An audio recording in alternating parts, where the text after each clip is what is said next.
Hey guys, tonight we begin with the remarkable lives and incredible resilience of medieval peasants. The everyday heroes who, despite the odds, managed to survive some of the coldest and most brutal nights in history. From makeshift insulation tricks to communal sleeping strategies, their story is one of grit, ingenuity, and determination. So before you get comfortable, take a moment to like the video and subscribe. But only if you genuinely enjoy what I do here. And let me know in the comments where you're tuning in from and what time it is for you. It's always fascinating to see who's joining us from around the world. Now, dim the lights, maybe turn on a fan for that soft background hum, and let's ease into tonight's journey together. When you think of medieval life, you might imagine jousting knights, grand feasts, and merry fairs. But for the average peasant, winter was less about merriment and more about, how do we not die tonight? It wasn't just a season. It was a test of endurance that came around every year, like an especially cruel teacher who didn't believe in second chances. Picture this. You're living in a tiny mud and stick hut, with walls so thin you could probably hear a bird sneeze from outside. No insulation, no windows, unless you count a small hole stuffed with animal skin. And definitely no thermostat wars with your siblings. The inside temperature of your home was usually just a polite couple of degrees above whatever the weather was doing outside. If it was freezing outdoors, it was politely slightly less freezing inside. Congratulations. Nights were the worst. Darkness swallowed everything. The wind howled like an angry ghost, and the fire in the hearth sputtered pathetically, doing its best but mostly just roasting the toes of whoever was sitting closest. If you were on the other side of the room, sorry, you might as well have been camping outside, with worse snacks. Clothing wasn't much help either. Peasants didn't own fancy fur coats or goose-down blankets. You had a couple of rough-spun wool tunics, maybe a cloak that smelled suspiciously of goat, and a hope that layering them would turn you into some kind of human onion. Spoiler. It didn't really work. And forget about snuggling under soft quilts. Beds were often nothing more than sacks stuffed with hay or straw, maybe with a few old rushes thrown in for good measure. And bonus, some fleas for extra company. Luxury. Thy name is medieval peasant life. The cold wasn't just uncomfortable, it was dangerous. Frostbite, hypothermia, and general freezing to death were constant risks, especially for young children and the elderly. Every morning that you woke up still breathing was considered a minor miracle, and honestly, worth celebrating. Maybe with a slightly less frozen turnip for breakfast. So yes, surviving a medieval winter wasn't about comfort. It was about gritting your teeth, piling on every piece of cloth you owned, huddling with your livestock, and praying you didn't wake up with icicles hanging off your eyebrows. And the real adventure? It was just beginning. If you think your apartment is drafty because the window doesn't close properly, medieval peasants would like a word. Their homes weren't just drafty. They were basically very enthusiastic wind tunnels with a roof. Most peasant houses were what historians politely call wattle and daub construction. Translation? Sticks crisscrossed like a giant basket, smeared with a charming mixture of mud, straw, and animal dung. Yes, dung. They weren't trying to be gross. Dung was a cheap, sticky insulator, plus it was always readily available, shall we say. These walls, no matter how lovingly smeared, didn't stand much chance against a proper winter storm. The cold wind found every crack, every gap, and gleefully danced its way into the one-room homes, swirling around and making sure you never got too comfortable. Privacy? Absolutely not. Warmth? Not really. Character building? Definitely. And then there were the roofs. Thatched roofs looked picturesque, sure, but after a few months of rain and snow, they sagged, leaked, and occasionally let in the local wildlife. Nothing says pleasant evening like a squirrel dropping onto your dinner. Windows, if they existed at all, were laughably tiny and usually covered with thin animal hides or wooden shutters. Glass was so expensive that even the lord of the manor probably couldn't afford more than a single tiny pane, and peasants. They were just happy if the wind didn't rip the cowhide right off the wall mid-blizzard. To make matters worse, floors were often just compacted dirt. When it rained or snowed heavily, mud seeped up through the ground, so technically you could say they had indoor water features. Not that they appreciated it. In winter, every step inside your own home could feel like trudging across a frozen marsh. Cold from below, cold from above, cold from inside. It was a three-dimensional assault on your body heat. But medieval peasants weren't the type to whine. They packed gaps with moss, jammed old rags into the worst drafts, and huddled close to each other. Human insulation at its finest. Creativity, stubbornness, and a bit of sheep grease rubbed into the walls were often the only things standing between them and becoming medieval popsicles. Because if your house was falling apart, and your best protection against the elements involved mud and goat hair, well, at least you could laugh about it. Sort of. If your teeth weren't chattering too hard. As if the freezing air wasn't enough, medieval peasants also had to battle a silent enemy rising from below. The frozen ground itself. Floors weren't really floors back then. They were just slightly flatter patches of earth inside your home. Maybe if you were lucky, someone had thrown down some straw or old rushes to give you the illusion of comfort. But make no mistake, you were sleeping one insulted back away from the cold, hard dirt. And oh, that cold was relentless. It seeped up from the earth like an evil little ghost, worming its way through the straw into your bones, and straight into your very soul. If you dropped anything onto the floor during a winter night, congratulations. It was now part of the permafrost. Medieval peasants tried to fight this grim battle in a few ways. One method was layering thick mats of straw across the floor, if you could afford it. Or, more realistically, if you could steal enough of it from your neighbor's field without getting caught, you might have a decent insulating barrier. But straw flattened fast, got moldy even faster, and added an extra crunchy soundtrack to your already miserable nights. Some homes layered dried rushes onto the dirt instead. Every so often they would throw fresh rushes on top without cleaning out the old ones. Over time, this created a fascinating ecosystem of decomposing plants, fleas, and whatever mystery creatures decided to move in. It was basically medieval carpet padding. If your carpet was alive, slightly damp, and smelled like a wet dog. Beds, for those who had them, didn't solve much. They were usually little more than wooden frames packed with, you guessed it, more straw or hay. Instead of cozy mattresses, you had poking, shifting, crunchy layers that did little against the cold radiating from below. Tossing and turning wasn't about comfort. It was a desperate, awkward dance to keep blood flowing and avoid freezing one side of your body. The truth is, medieval peasants didn't conquer the icy ground so much as learn to live uncomfortably above it. A good night's sleep wasn't about dreams or softness. It was about waking up with all your toes still attached. And if you could pull that off, hey, you were doing better than most. If medieval homes had a single hero during winter, it wasn't the roof, or the walls, or even the brave layers of dirt and dung insulation. It was the hearth, the crackling, stubborn fire pit that served as the only real defense against the cold, the darkness, and the general gloom of medieval life. At the center of nearly every peasant home was a simple fire. No fireplace with a fancy stone mantel, no neat chimney sweeping the smoke skyward. Instead, you had a basic pit or pile of stones, some half-burned logs, and enough smoke pouring into the room to make you wonder if you were slowly becoming a ham. That's right. Most homes didn't even have chimneys. Smoke just kind of did its best. It drifted out through small holes in the roof, cracks in the walls, or right into your lungs if it was feeling lazy that evening. It wasn't ideal for breathing, or your overall lifespan. But on the bright side, it did a great job of fumigating fleas and other unwanted guests. Who needs pest control when you're marinating in smoke 24/7? The hearth wasn't just about warmth either. It was the kitchen, the light source, and sometimes even the medieval version of a television.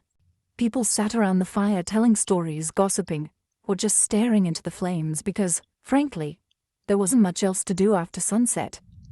Keeping the fire alive wasn't just a nice idea, it was mandatory. Letting the fire die out at night was like putting up a sign for the cold to come in and finish you off. Plus, reigniting a fire in winter wasn't as easy as striking a match. You had to work with flint, steel, kindling, and more prayers than you'd ever offered before. Everyone in the family had a duty: stoking the flames, watching the embers, adding peat, sticks, or if you were lucky, a precious piece of dry wood. It was a constant battle between human persistence and the smothering cold that wanted nothing more than to snuff you out. The hearth didn't guarantee survival, but without it, survival was downright impossible. It was a smoky, sputtering, often disappointing little fire. But in a medieval winter, it was the beating heart of hope. If there was one thing medieval peasants feared more than running out of ale, it was letting the fire go out overnight. Without that warm, flickering lifeline, the cold would creep in faster than a tax collector after harvest. And in the dead of winter, restarting a fire from scratch wasn't just inconvenient, it could be deadly. Matches didn't exist yet. Lighters? Dream on. Rekindling a fire meant striking flint and steel together, praying for a single precious spark, and then coddling that spark with tender love and whatever dry kindling you hadn't already burned days ago. Imagine trying to do all this in the freezing dark, half asleep with frozen fingers. Now add a hungry wolf howling in the distance for extra motivation. So peasants got smart. They banked the fire. No, not in a cozy savings account. Banking meant carefully burying the embers under a mound of ash right before bed. The ash acted like a blanket, insulating the glowing coals and keeping them alive, just barely, until morning. If you did it right, you could stroll over at sunrise, poke the pile a little, add fresh wood, and, voila, fire without the frostbite. But if you did it wrong, well, let's just say mornings got a whole lot colder, and a whole lot grumpier. Fire banking was an art, passed down from parent to child like a prized family recipe. Everyone had their own little secrets. Some said use dry ash only, others insisted a bit of dampness was key. Some packed the embers tight, others let them breathe. You could practically start a medieval argument just by suggesting a better fire banking method. It was the ancient version of arguing over barbecue techniques, just with slightly higher survival stakes. Sometimes, banking the fire wasn't enough. A howling wind might sneak through a crack and snuff it out anyway, or a clumsy sheep might stumble into the hearth. Yes, it happened. That's why some families took turns getting up in the night to check the coals, basically the medieval equivalent of sleepwalking to the thermostat. In the end, fire banking was less about mastering nature and more about buying just a few more precious hours of warmth. And if you woke up to even a single surviving ember, that was your victory, right there, and enough to face another day of battling the cold. In medieval times, the phrase, "the more, the merrier," wasn't just about parties. It was a winter survival tactic. When the fire sputtered and the freezing winds whistled through every crack, there was one surefire source of warmth: each other. And if that meant sleeping cheek to cheek with your entire family, neighbors, livestock, and possibly a very confused goose, so be it. Forget about personal space. Privacy wasn't even a concept. On the coldest nights, the goal wasn't comfort. It was, don't wake up frozen to the floor. Entire households piled into the warmest corner of the house, wrapped in whatever scraps of cloth they could find, and formed what could best be described as a desperate, snoring, human lasagna. Younger kids squeezed in between parents, grandparents snuggled under the outer layers, and if Cousin Ethel showed up unexpectedly, well, there was always room for one more. If you were lucky, you got to sleep in the middle, where body heat radiated from all sides.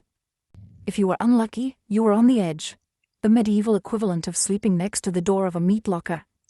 And woe to the person who moved too much during the night. You shift once to get comfortable, and suddenly you've knocked Aunt Maud into the freezing draft by the wall. Congratulations. You're now the family villain. Sometimes even bedding was shared. A communal straw mattress that slowly flattened under the nightly weight of multiple generations. Because hygiene wasn't exactly winning any awards back then, let's just say it wasn't the most fragrant sleeping arrangement. But hey, when it's you versus frostbite, you stop being picky. Body heat wasn't just nice, it was strategic. Some medieval guides even recommended deliberately arranging the strongest, warmest people on the outside of the group, like human shields against the cold. Babies and frail elders were tucked deep in the center, treated like the precious little heat generators they were. This wasn't just about survival, though. Over time, it became part of daily life, part of family bonding.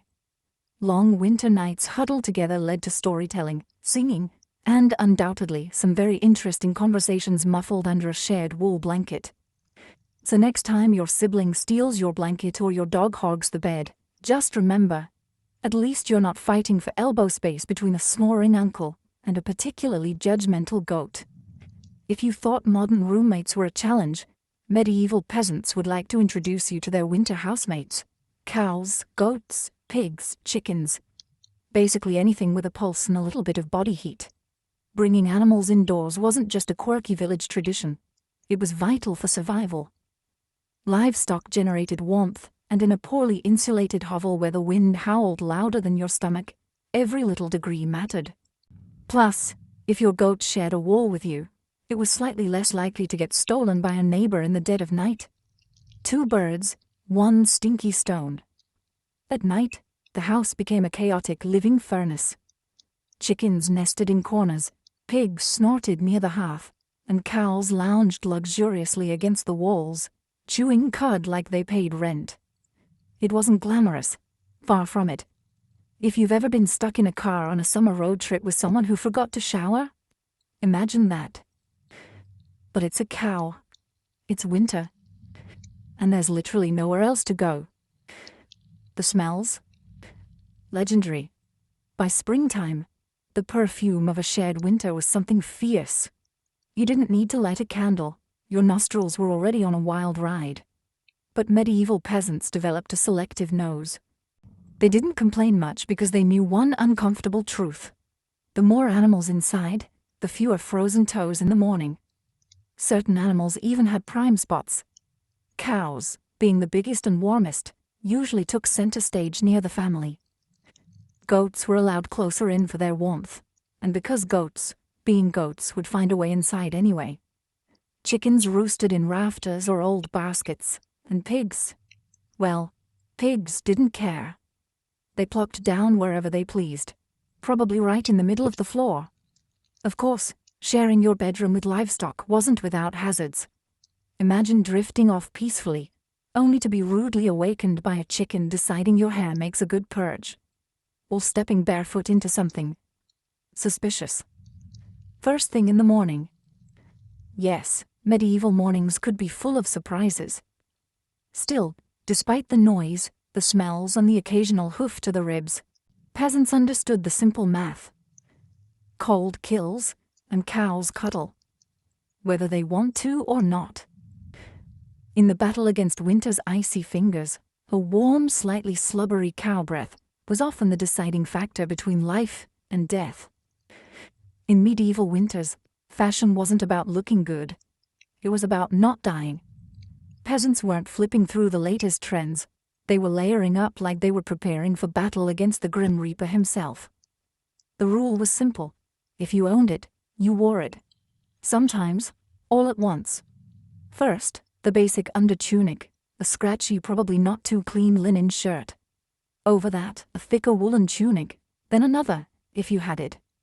Add some leggings that sagged at the knees, a rough cloak draped over your shoulders, and, if you were really lucky, a patched-up sheepskin thrown on top, like a prize trophy. Congratulations! You are now approximately 10% warmer and 90% itchier. Boots were a luxury. Many peasants wrapped their feet in layers of cloth or old rags and stuffed them into wooden clogs. If the cold still bit through, well, you just added another rag and hoped you didn't lose a toe. And forget about washing all these layers. Washing your clothes in the middle of winter meant dragging them to a frozen stream, smashing through the ice, and then waiting 2 days for your only shirt to dry. If it didn't just freeze into a tragic shirt cycle. Most peasants wisely decided that smelling like a mix of smoke, sweat, and sheep was a small price to pay for not freezing solid. Interestingly, the dirt and grease buildup had a bonus feature: insulation. That grimy layer locked in body heat. It was like a medieval Gore-Tex jacket, just smellier and far less socially acceptable today. Hats, scarves, and gloves were prized treasures. A simple woolen cap could mean the difference between making it through the night or waking up with hair frozen to the wall. Gloves were often homemade from whatever scraps of leather or fabric people could scrounge, sometimes looking more like sad puppet costumes than anything fashionable. Children were especially swaddled until they resembled overstuffed turnips, waddling awkwardly around the house. The goal was to trap as much precious body heat as possible. Style? Elegance? Never heard of them. Warmth was the real medieval flex. So the next time you complain about layering up for a chilly day, just remember, medieval peasants walked around wearing half their wardrobe at once, looking like lumpy laundry bags, and counting themselves lucky for it. In the medieval peasant playbook, dirt wasn't just something you scrubbed off. It was practically a survival tool. As it turns out, getting grimy wasn't a sign you'd given up on life. It was tactical, strategic, dare we say, genius. See, winter posed a very specific problem: heat loss.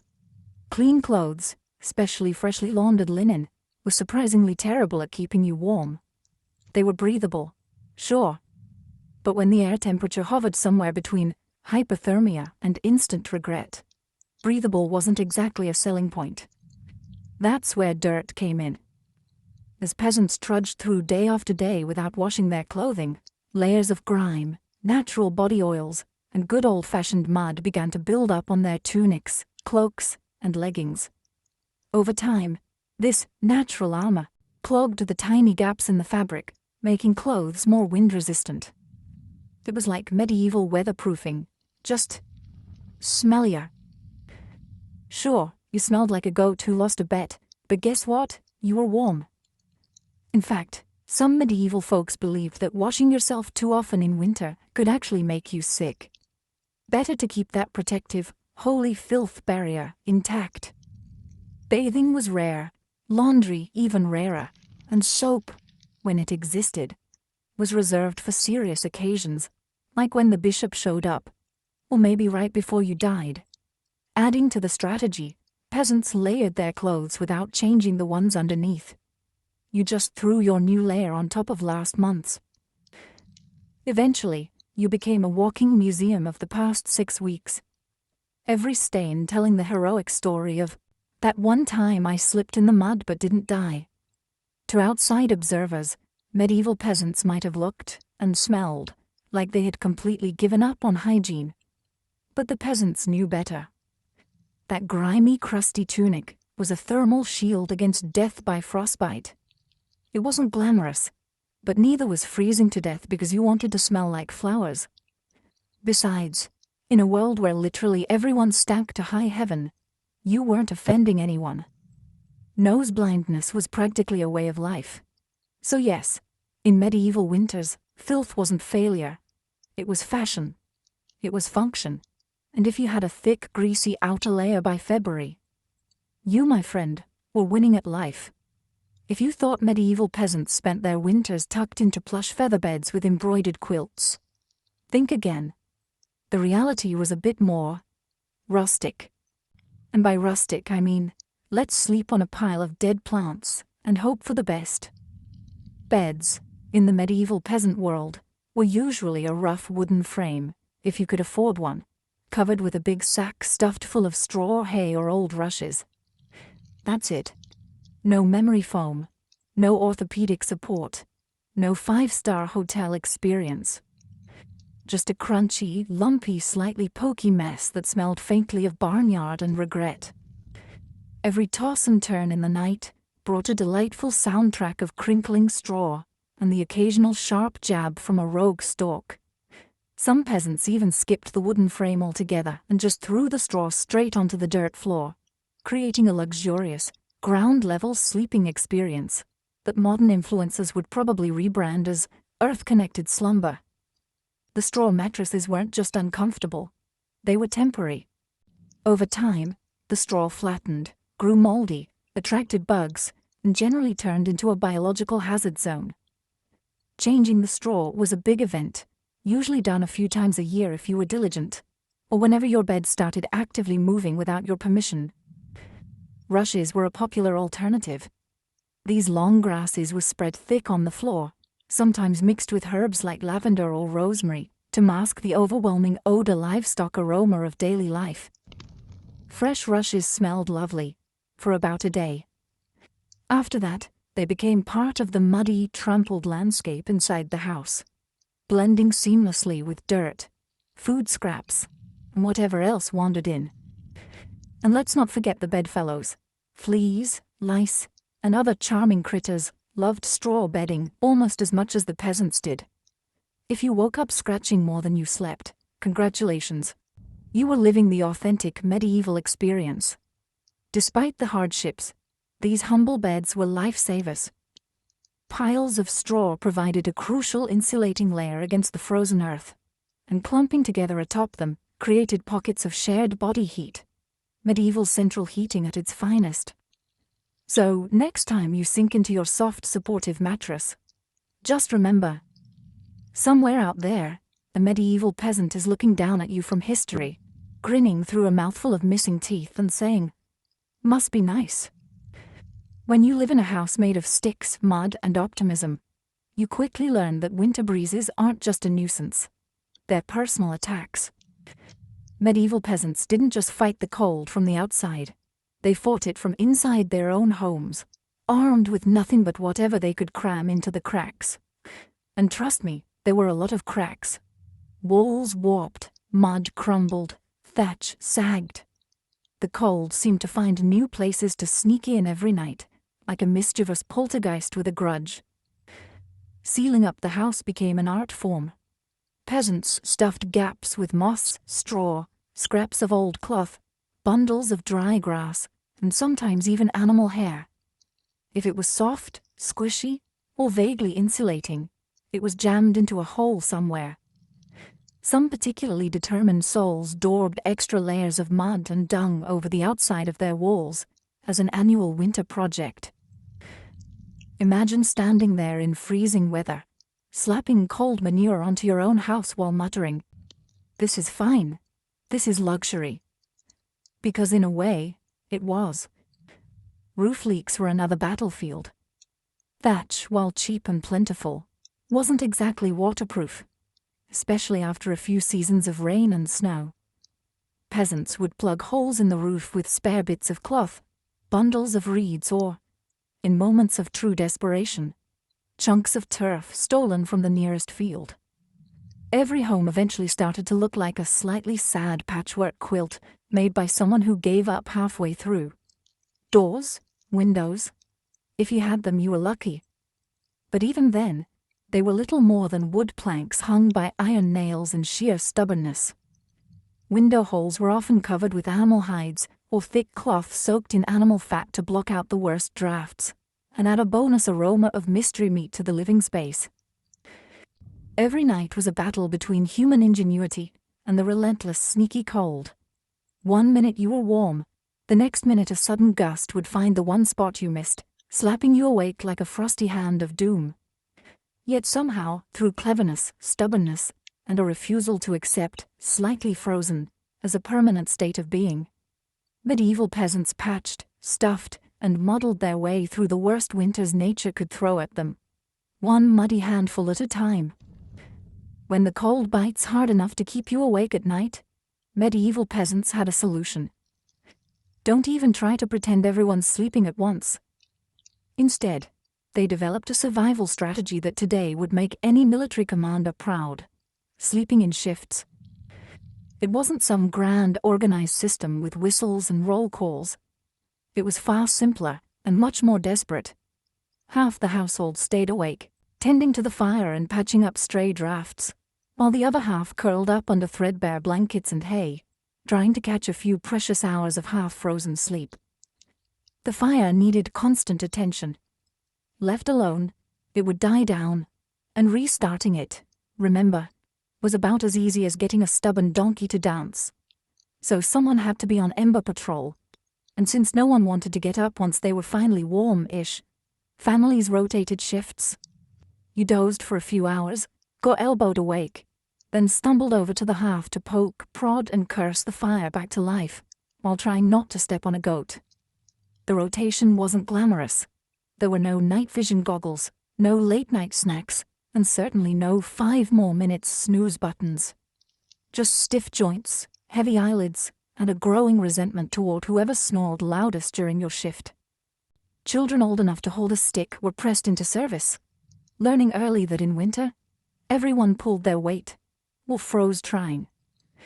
Grandparents sometimes stayed by the fire longer, both because of their experience and, frankly, because arthritis made lying down and getting up again a monumental event. And when it was your turn to sleep, good luck. With people moving about, animals rustling, wind battering the walls, and the occasional sharp nudge from a sibling who, accidentally, rolled over too hard, getting quality rest was a miracle. Yet despite the exhaustion, the system worked. Sleeping in shifts meant that there was always a set of eyes, and cold, begrudging hands, ready to keep the hearth alive. The embers survived, and by extension, so did the family. So next time you grumble about waking up to adjust the thermostat or let the cat out, spare a thought for the medieval peasant, squinting into a smoking fire at 3 a.m., wondering if toes were really that important after all. You know it's cold when you have to think about how you breathe just to stay alive. Medieval peasants didn't just battle the freezing air with cloaks, fires, and creative sleeping arrangements. They even adjusted the way they inhaled and exhaled to survive the night. The problem was simple. Deep, open-mouthed breathing pulled icy air straight into your lungs. In a world where pneumonia could kill you faster than you could say, "Hail Mary," that was a risk nobody wanted to take. So peasants learned the art of what you might call survival breathing. Instead of sucking in huge gulps of air like they'd just run a marathon, they kept their breathing shallow, slow, and, most importantly, through the nose. The idea was to gently warm the incoming air a bit before it hit their lungs. It wasn't perfect, but it was better than coughing yourself into the grave by February. If you accidentally took a big mouthful of cold air, congratulations. You just bought yourself a ticket to a week of hacking up bits of what felt like your soul, with no doctors in sight, and grandma treating you with hot onion tea and firm prayers. Some people even tucked parts of their cloaks, shawls, or rags up over their faces while they slept, creating a makeshift, breath-warmer barrier. Of course, this also meant you ended up with a damp, slightly soggy fabric patch clinging to your mouth by morning, but hey, it beat freezing from the inside out. Children were taught these tricks early on. Parents would scold little ones for panting like dogs, indoors during the cold months. And honestly, between strict breathing lessons, itchy wool layers, and sleeping next to an aggressively gassy goat, medieval childhood winters were character building on a whole different level. At night, tucked into straw bedding under piles of cloaks, and next to a gently steaming cow, breathing became an art form. Slow, steady, nose only, and as minimal as humanly possible, like some grim medieval version of a yoga retreat, only with more frostbite and fewer inspirational quotes. In the grand survival playbook, it wasn't the flashiest strategy, but it worked. One shallow breath at a time, peasants endured another night in the long, relentless war against winter. In the endless battle against medieval winter, peasants discovered an unlikely secret weapon: a full stomach. Turns out, one of the best ways to fight off the cold wasn't another scratchy wool cloak. It was stuffing yourself with something hearty and heavy right before bed. Calories meant warmth. The more your body had to digest, the more it heated itself up doing the work. It's basic medieval thermodynamics. Eat a heavy meal, generate internal heat, and maybe, just maybe, survive until morning without turning into a peasant-shaped popsicle. So what did medieval peasants pile onto their plates before a long freezing night? Think thick stews, heavy with root vegetables like turnips, onions and parsnips. Grains were lifesavers too. Oat porridge, barley gruel, or dense, chewy rye bread. If you were especially lucky, say, after a festival day or a generous slaughter, you might even get a hunk of salted pork or a slice of dried sausage thrown into the pot. This wasn't comfort food in the Instagram sense. No delicate presentation. No artisanal garnishes. It was one enormous, vaguely brown meal, designed to sit in your gut like a friendly brick, slowly burning through the night and keeping you just a little bit warmer. It wasn't just about eating a lot. It was about eating smart. Foods that took longer to digest provided a slow, steady trickle of warmth. Fatty foods were particularly prized, not just for the energy they provided, but because fat burns slower than lean meat. A belly full of stew, bread, and a questionable amount of lard. Peak medieval winter luxury. Parents made sure even the pickiest children ate heartily. Nobody cared if little Thomas didn't like turnips. You ate the turnips. Or you shivered through the night thinking about how much you missed the turnips. Harsh but effective parenting. Medieval style. Of course, heavy nighttime eating came with its own hazards.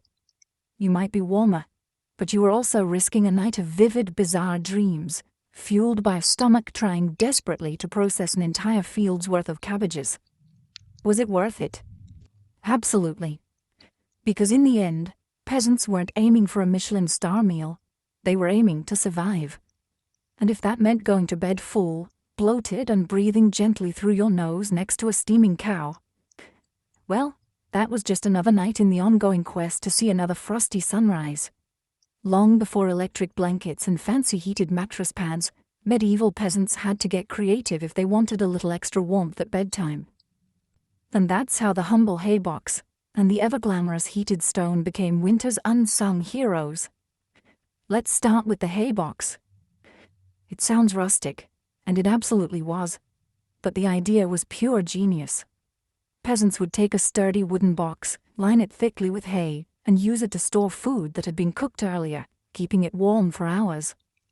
Leftover stew, hot porridge, toss it into the haybox, cover it up, and it stayed hot enough for a late-night snack without needing to risk reigniting the fire. Medieval slow cookers, basically. But peasants didn't just stop at food.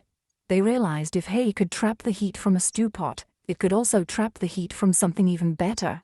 Rocks. Enter the era of the heated stone. Before heading to bed, someone, probably whichever unlucky child lost the family argument, would grab a flat stone and chuck it into the heart of the hearth fire.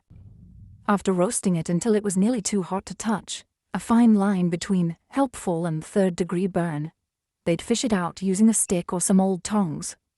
The stone, still radiating blissful warmth, would be carefully wrapped in rags, tucked into an old piece of cloth, or jammed into a clay pot, then slipped under the hay in the mattress or down at the foot of the bed. A medieval heating pad, ready to do battle against the frozen earth. Of course, there were risks. If you didn't wrap the stone properly, congratulations. You now had a small, localized house fire. And if you dropped it on your foot, well, let's just say winter injuries weren't always caused by slipping on ice. But when everything went right, that stone provided precious, comforting warmth that could last for hours. It wasn't luxurious, but when you lived in a half-frozen hut, luxury was defined as not waking up with icicles dangling from your nose. In the grand arsenal of medieval winter survival, a hot rock tucked into some hay might not sound glamorous, but for peasants clinging to whatever heat they could find, it was a tiny miracle. In a medieval peasant's home, the hearth wasn't just where you cooked dinner. It was practically a family member. A temperamental, smoky, sometimes uncooperative family member, sure, but still absolutely essential to survival, especially when it came time to sleep. The closer you were to the fire, the better your odds of waking up unfrozen. That meant sleeping arrangements were less about personal preference and more about strategic positioning. Infants, the elderly, and anyone sick or frail got first dibs on prime hearth real estate. Parents, older kids, and sturdier adults fanned out from there like human insulation layers. Being assigned a spot close to the fire wasn't just kindness. It was basic survival math. Babies were fragile heat generators, and elders were precious repositories of family knowledge. And let's be honest, the best gossip. Protecting them with prime warmth was non-negotiable. But it wasn't all cozy toasting by the flames. Too close, and you risked waking up with your hair singed, or your cloak smoldering suspiciously. Too far, and you were basically camping in an icebox. It was a delicate dance. Stay near enough to bask in the fire's glow, but not so near that you had to explain to your neighbor why you now looked like a half-cooked roast. The fire also didn't spread warmth evenly. It mostly roasted the people directly in front of it, while everyone else fought over the narrow cone of heat like cold lizards jostling for a sunbeam. If you were lucky enough to fall asleep facing the fire, you might have one blissfully warm side, and one side frozen so solid you could probably knock on it. Pets and livestock of course muscled in too. A dog might wedge itself between you and the fire, tail wagging dangerously close to open flame. Chickens sometimes perched perilously on hearthstones, clucking softly into the night like tiny feathery guardians of warmth. Every crackle of the logs, every shift of glowing embers, was a tiny promise. You're still alive, you're still warm, for now. And so peasants drifted into uneasy sleep, lulled by the fire's pops and hisses, each breath forming small clouds in the frigid air beyond the fire's fragile circle. It wasn't perfect, it wasn't comfortable, but it was life, clinging to warmth by a thread of glowing coals. In the medieval world, no one survived winter alone, unless they wanted to become a very stylish frozen statue by January. Survival wasn't just a family affair. It was a village project, a messy, muddy, loud collaboration where everyone's warmth and life depended on everyone else. The peasants knew that in the dead of winter, a strong fire and a pile of hay could only do so much. If your neighbor's house went dark, you noticed. If the smoke from old Tom's hearth suddenly stopped curling into the sky, someone went to check. And not just because Tom owed you a chicken, though that might be part of it, but because community meant survival. Villages had unofficial winter watchers, often the young or the elderly, who couldn't work the fields, but could keep an eye on who was coughing too hard, who hadn't come to barter at the market in a few days, or whose home looked a little too still in the morning frost. These people were the medieval version of neighborhood patrol, minus the reflective vests, plus a lot more sheep. If a family's fire went out, it was a near emergency. A good neighbor would rush over with a glowing coal bundled in rags, or better yet, invite them into their own smoky, overcrowded hut for the night. Yes, it meant squeezing an extra 4 bodies into an already cramped space, but it was better than finding frozen friends come spring thaw. Communal food stores played a role too. During especially brutal winters, villages sometimes pooled their last salted meat, grain, and dried vegetables. It was grim charity. No one had much, but a few communal meals could be the difference between staggering into spring or not. Even children understood the stakes. They helped deliver wood, shared embers, and ran urgent messages when someone needed help. No one was too small or too tired when winter came knocking.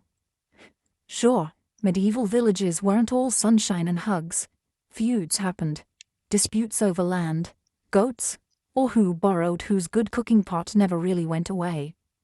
But when the nights grew deadly cold, old grudges were often quietly shelved.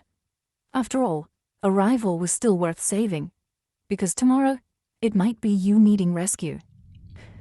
In the icy heart of winter, the village became one big, stubborn family. Sometimes dysfunctional, often hilarious, always fiercely determined to survive together. One muddy boot, one crackling ember, one frozen smile at a time. When medieval peasants faced the merciless cold of winter, they didn't just pile on cloaks or stoke the fire. They prayed. A lot. Because when the wind howled like wolves outside your paper-thin walls and the fire shrank into sullen embers, you wanted every possible advantage, including a little divine intervention. Faith wasn't just a Sunday affair back then. It was woven into every frozen breath. Before crawling under layers of straw and scratchy wool, families would kneel together, offering up hurried prayers to keep the fire burning, the roof intact, and their toes attached by morning. Saints became more than distant holy figures. They were winter's frontline defense. Saint Blaise, for instance, was called upon to protect against throat ailments. Not a minor concern, when one mouthful of icy air could land you coughing up your soul. St. Nicholas wasn't just the jolly gift-giver of later legend. He was also asked to protect households from sudden ruin during the lean, deadly months. Superstitions wrapped themselves snugly around daily survival. Some families sprinkled a little holy water near the hearth before sleeping, hoping it would protect against evil spirits, or at the very least, mischievous drafts.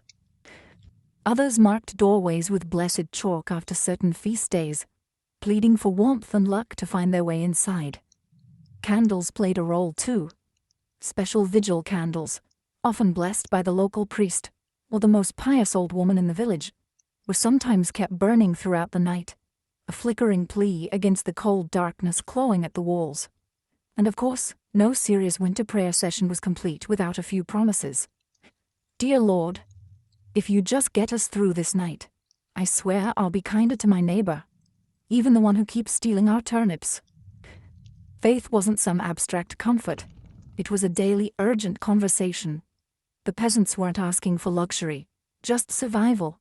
A little heat, a little food, and one more day to muddle through until spring broke the frozen grip on their tiny villages.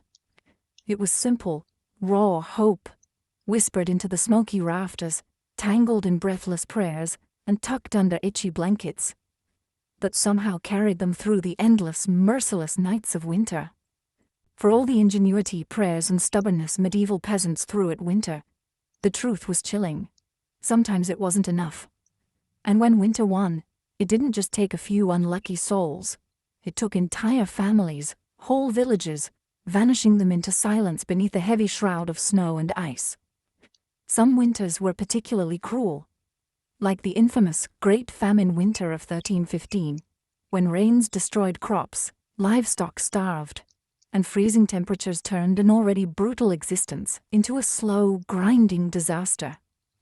People were so desperate that stories whispered of eating shoe leather, bark, and, in the most horrifying cases, each other. Failure to keep the fire alive wasn't just an inconvenience. It was often a death sentence. Without the hearth's meager warmth, families huddled together for the final time. Neighbors would sometimes stumble across whole households in spring, bodies still locked in one another's frozen embrace, as if trying to share just a little more heat until the very end. Houses themselves could collapse under the weight of heavy snow or battering ice storms. A roof giving way in the middle of a frozen night wasn't just catastrophic. It was often fatal. Dragging yourself through thigh-deep snow to beg shelter from neighbors wasn't a guarantee either, especially if those neighbors were already stretched to the breaking point. Disease loved the cold, too. Starvation weakened the body, and cramped, smoky homes turned into breeding grounds for pneumonia, bronchitis, and other deadly infections. A simple cough in December could easily be a funeral by January. And then there was the quiet horror. Frostbite. Fingers, toes, even ears blackened and died while still attached to their owners. Some villagers survived winters at the cost of their limbs, a grim badge of honor that said, "I made it through, but winter took a piece of me." Yet what's most haunting isn't just the death, it's the eerie normalcy of it. People accepted that each winter, some among them wouldn't see the thaw. Death wasn't unexpected. It was just another neighbor at the door, wrapped in frost, waiting its turn.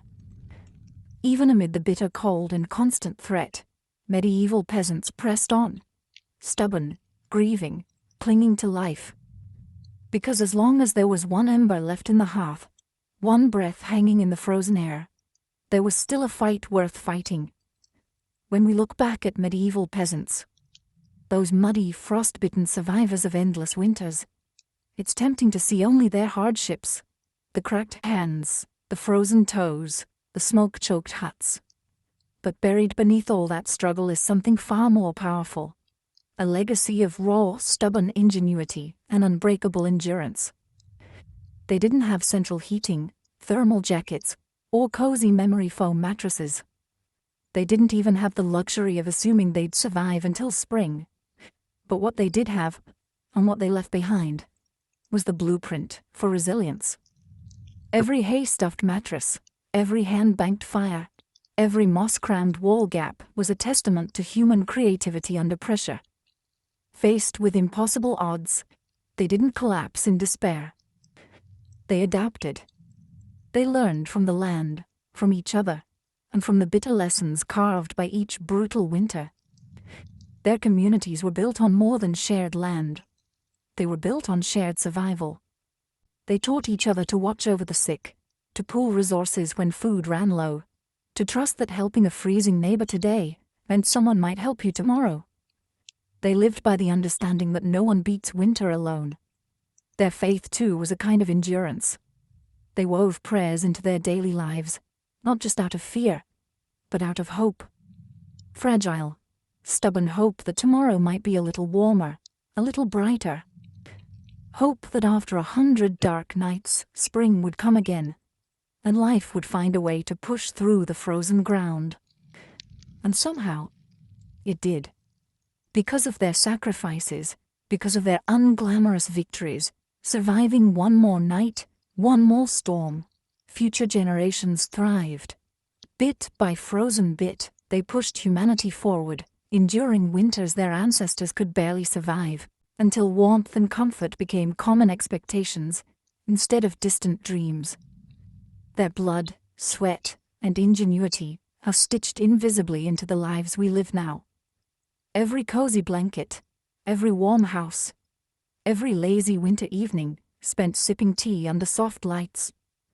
All of it is the end result of countless medieval peasants refusing to give in to the cold. So the next time the wind howls outside your double-paned window, maybe spare a thought for them. The nameless, fearless ones who turned shivering survival into a living legacy. One ember, one breath, one stubborn heartbeat at a time. Anne Boleyn didn't come into the world with a crown on her head or armies at her feet. Born around 1501, likely at Blickling Hall or Hever Castle, she was the daughter of Thomas Boleyn, an ambitious diplomat, and Elizabeth Howard, a noblewoman with powerful family ties. In the grand scheme of Tudor society, Anne's birth barely stirred a ripple. Yet from these modest beginnings, something extraordinary was taking root. A life that would one day tilt the course of English history. From an early age, Anne was set apart not by her wealth, but by her mind. She was clever, spirited, and, by all accounts, magnetic.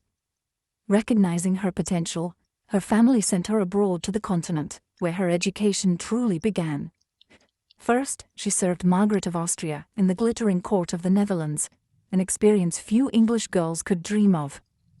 There, Anne absorbed the art of diplomacy, refined manners, and the subtle dance of European politics. But it was in France that Anne's brilliance was truly polished. She spent years in the sophisticated courts of Queen Claude and Queen Marguerite of Navarre, learning the language of influence, elegance, flirtation, wit. While other young women perfected their embroidery, Anne mastered conversation, intrigue, and the art of commanding attention without ever seeming to seek it. By the time she returned to England in the early 1520s, Anne was something rare. A woman who could rival the sophistication of continental courtiers while carrying the ambition of a rising English house. She wasn't a classic beauty. Even her admirers admitted as much. But she was arresting.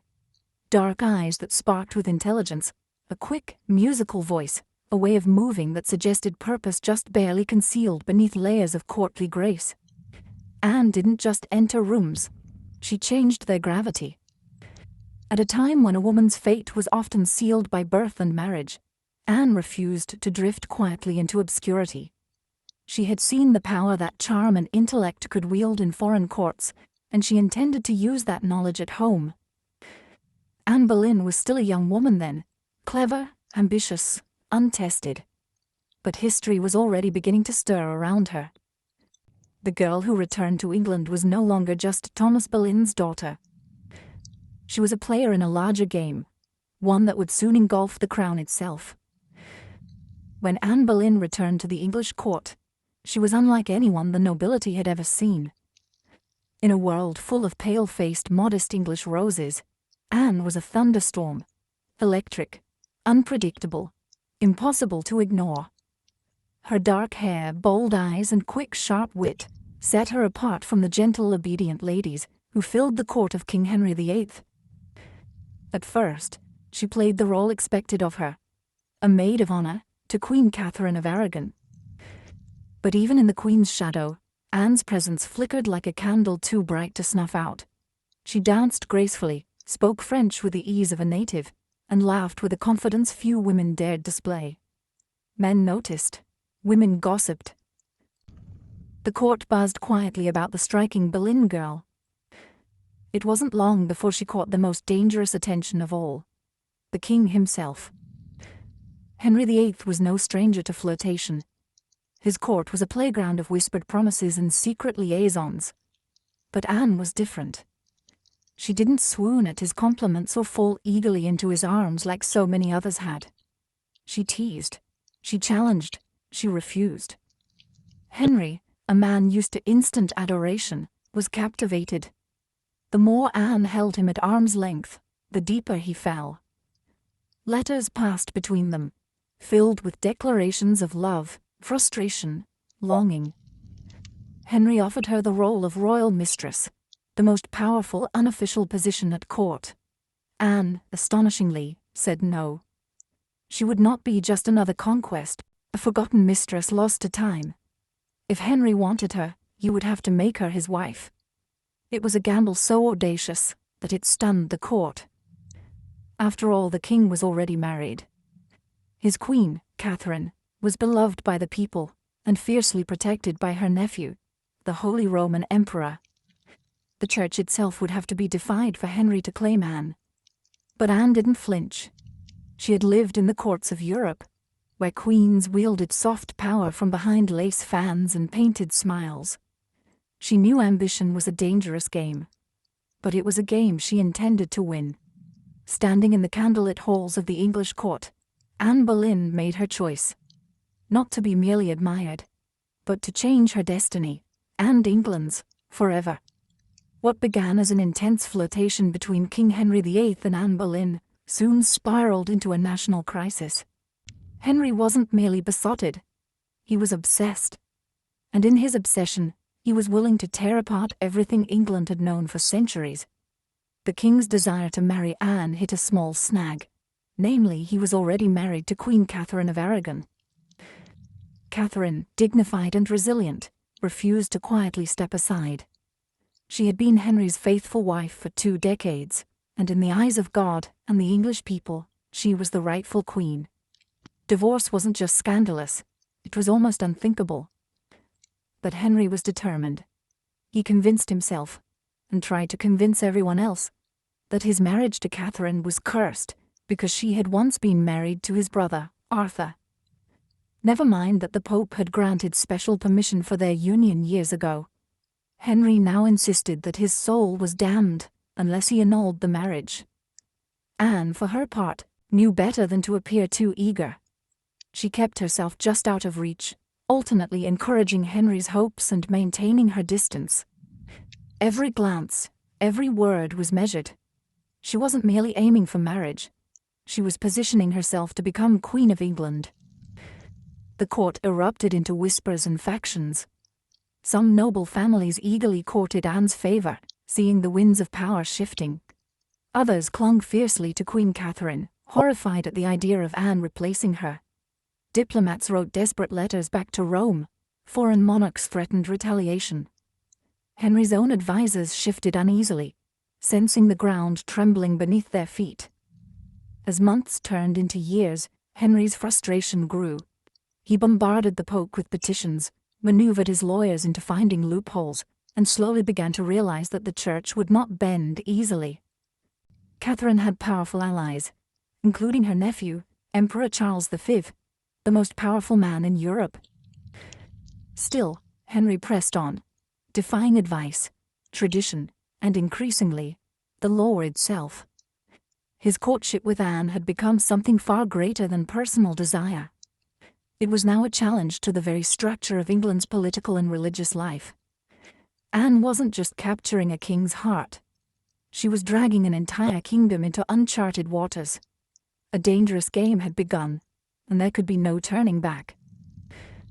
After nearly 7 agonizing years of maneuvering, scandal, and diplomatic chaos, Anne Boleyn's gamble paid off. In January 1533, she secretly married Henry VIII, a bold move, given that he was still, technically, married to Catherine of Aragon, in the eyes of the Pope and much of Europe. By June, Anne was crowned Queen of England in a lavish ceremony at Westminster Abbey. It should have been the crowning moment of her life, but the atmosphere was far from universally joyful. The people of London watched with wary eyes. Some cheered, others muttered prayers for Queen Catherine. Many wondered if this new queen, with her French manners and daring spirit, was a blessing or a curse. Anne entered her queenship not as a beloved figure, but as a storm. Unlike Catherine, who embodied traditional English values of humility and piety, Anne was dazzling, provocative, and politically savvy. She wore bold colors, commanded the court with sharp intelligence, and made powerful enemies with breathtaking speed. Her position, while seemingly secure, was also terrifyingly precarious. Everything rested on one thing: providing Henry with a male heir. Anne knew this as keenly as anyone. She was not merely Henry's lover anymore. She was the hope of a dynasty. Early in her pregnancy, Anne and Henry were elated, certain the child would be a boy. But in September 1533, Anne gave birth to a daughter, Elizabeth. To Anne's credit, she masked her crushing disappointment with grace, insisting the next child would surely be a son. Henry, however, was less composed. His eyes, once full of adoration, now flickered with doubt. Still, for a time, Anne's star burned brightly. She reshaped the English court in her image, elevating her family to unprecedented heights, and becoming the first queen in English history, crowned with the sacred oil usually reserved for kings. Her influence was vast. Foreign ambassadors sought her favor. Courtiers reshuffled alliances to be in her good graces. The once obedient Henry began moving England officially away from Rome, creating the Church of England with himself at its head. All so that Anne's crown could not be questioned. Yet even in her triumph, dark clouds gathered. Friends whispered behind their hands. Rivals circled, waiting. And Henry, fickle and restless, was already beginning to look beyond the brilliant woman who had rewritten the kingdom for him. Anne had won the throne, but keeping it would demand more than charm, ambition, or even love. Anne Boleyn had climbed higher than almost any woman of her time. But the higher you rise, the harder the fall. Almost from the moment she placed the crown on her head, the cracks in her world began to show. At the heart of Anne's struggles was the pressure to produce a male heir. Her first child, Elizabeth, though bright and healthy, was not the son Henry VIII had hung his dynastic hopes upon. And the clock was ticking. Anne suffered multiple pregnancies in quick succession, but heartbreak followed. Miscarriages that left her physically weakened and emotionally battered. Each lost child chipped away at the foundation she had built. Henry, once passionately devoted, began to pull away, his disappointment carving rifts between them. Anne, never one to suffer in silence, argued, demanded, fought to keep her place. But Henry, a man who prized obedience as much as beauty, grew tired of her sharpness, her defiance, the very fire that had once drawn him in. Outside the royal chambers, enemies were gathering like wolves. Many nobles who had tolerated Anne's rise with gritted teeth now openly schemed for her downfall. Catherine of Aragon's supporters never forgave Anne for what they saw as theft and sacrilege. Even commoners whispered against her, calling her the Great Whore, blaming her for the schism with Rome and the heavy-handed changes that followed. And then came Jane Seymour. Quiet, demure, everything Anne was not. Jane captured Henry's wandering attention just as Anne's influence began to wane. Where Anne had dazzled him with brilliance and challenge, Jane offered soothing compliance. It was a dangerous shift, and Anne, perceptive as ever, saw it happening. She tried to reclaim her position, lavishing attention on Henry, promising more sons, begging for patience. But the king, ever fickle, had already begun imagining life without the woman for whom he had once torn a kingdom apart. Anne's political enemies, including Thomas Cromwell, once her ally, sensed the changing tide. They began laying the groundwork for a campaign of destruction, quietly gathering accusations, rumors, and witnesses. The woman who had played the dangerous game of ambition so masterfully was now losing ground. Anne had won her crown through cunning and courage, but in the brutal, shifting world of Henry's court, past victories meant little. Only fresh success mattered, and Anne's enemies were sharpening their knives. The queen who had shattered a kingdom would soon see how quickly a kingdom could shatter her. Anne Boleyn's enemies didn't attack her with armies or swords. They came with whispers, secrets, and carefully sharpened lies. In the back rooms of court, betrayal was brewing, silent, patient, deadly. Thomas Cromwell, once Anne's greatest ally in the English Reformation, had turned against her. Their alliance had been built on mutual ambition, but now their interests clashed. Anne wanted reforms to help the poor and limit the power of greedy nobles. Cromwell wanted stability, favor with Henry, and no interference. Anne's boldness had made her dangerous, and in Henry's fickle heart, love had curdled into irritation, suspicion, and cold detachment. Anne had few true friends left. Even her charm, once her greatest weapon, now grated against the court's hunger for a gentler, more pliable queen. And Jane Seymour, quiet and calculating, waited just out of sight. The perfect contrast to Anne's fading fire. It was Cromwell who moved first. Knowing Henry was restless, knowing that the king wanted an exit but lacked a convenient excuse, Cromwell offered a solution. What if Anne could be removed, not by divorce, which would humiliate Henry, but by disgrace? The accusations were wild, monstrous even. Adultery, incest, conspiracy against the king. Anne, the proud, brilliant queen, painted as a betrayer, a temptress, a threat to the very crown she once redefined. Cromwell carefully gathered evidence, coaxing confessions under torture, twisting courtly flirtations into damning testimony. Several men, including Anne's own brother, George Boleyn, were arrested. The charges made little sense. They were riddled with contradictions and impossibilities. But in Henry's court, truth was whatever the king needed it to be. Anne, sensing the tightening noose, fought desperately. She appealed to Henry's memory, to the love they had once shared. But it was no use. The man who had once torn England apart for her now refused to meet her eyes. In May 1536, Anne was arrested and taken to the Tower of London. As the great gates slammed shut behind her, she knew the truth. She was no longer a queen. She was a prisoner, a pawn trapped in the brutal game she had once played so masterfully. Betrayal had sealed her fate. And now, alone in the Tower, Anne Boleyn waited for the final move. Anne Boleyn stood in the great hall of the Tower of London, facing a tribunal of nobles, many of whom owed their very titles and fortunes to her rise. Now, they sat in judgment, cold and watchful, prepared to erase the woman who had once changed the destiny of England. The charges against her were shocking. Adultery with multiple men, including her own brother, George Boleyn. High treason. Conspiracy against the king. In another world, such accusations against a queen would have been unthinkable. But here, now, they were simply theatre. A grim performance designed to give Henry VIII exactly what he wanted. Anne's downfall, wrapped in a thin veil of legality. Anne defended herself with the same fire that had once won Henry's heart. She denied every accusation with intelligence, precision, and an unwavering composure that astonished even her enemies. She reminded them that she had been crowned with sacred oil, chosen by God, and anointed as Queen of England. She reminded them of her loyalty, her sacrifices, her love.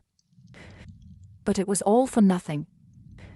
The verdict had been decided long before Anne set foot in the courtroom. The trial was a spectacle for the court and for the people, a public unmaking of a once unbreakable woman. Witness after witness, many coerced or bribed, spoke damning words. Dates and places contradicted each other. Evidence was flimsy, when it existed at all. But the truth was irrelevant now. Anne was found guilty. Her brother George and the other men accused with her were sentenced to death as well. Anne would be executed by beheading. A merciful sentence compared to the usual traitor's death of hanging, drawing, and quartering. When the verdict was read, Anne did not break. She stood tall, her face pale but her spirit fiercely intact. In those final moments before being led back to her cell, she spoke clearly, declaring that she was prepared to die, and prayed that God would have mercy on her soul. As the heavy doors of the hall closed behind her, the court exhaled in relief. The storm Anne had been, brilliant, dangerous, unforgettable, was nearly over. But even then, they did not understand. They were not erasing Anne Boleyn.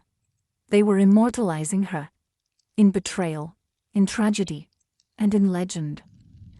After her trial, Anne Boleyn was returned to the Tower of London, not as the triumphant queen who had once commanded England, but as a condemned prisoner awaiting death.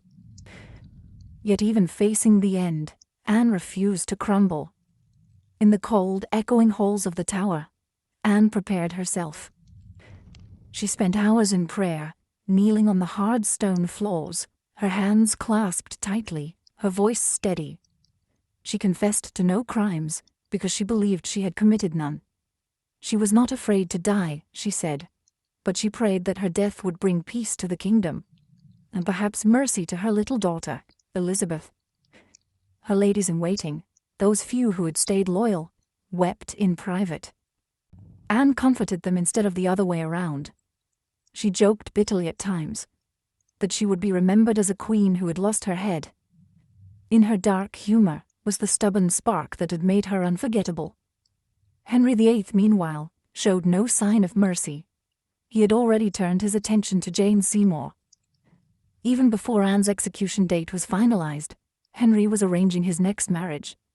For Anne, this final betrayal, from the man who had once torn down a kingdom for her, must have been the deepest cut. On May 18, 1536, Anne was told she would die the next morning. She slept little that night. Instead, she spent her final hours in prayer, asking God for forgiveness for all who had wronged her, and perhaps for herself, for the ambition and pride that had led her here. Henry, with a flicker of royal kindness, had arranged for a French swordsman to carry out the execution. Faster, cleaner, less brutal than an axe. It was a small mercy, bought perhaps more for the king's conscience than for Anne's comfort. At dawn, Anne dressed carefully for her final moment. The dark grey gown of damask trimmed with fur, the crimson kirtle beneath, colors of dignity, of sacrifice. She pinned up her dark hair and tucked it beneath a simple cap, ready to face the blade with grace. As the tower's cold morning mist curled around the courtyard stones, Anne Boleyn, queen, mother, survivor, fighter, stepped forward.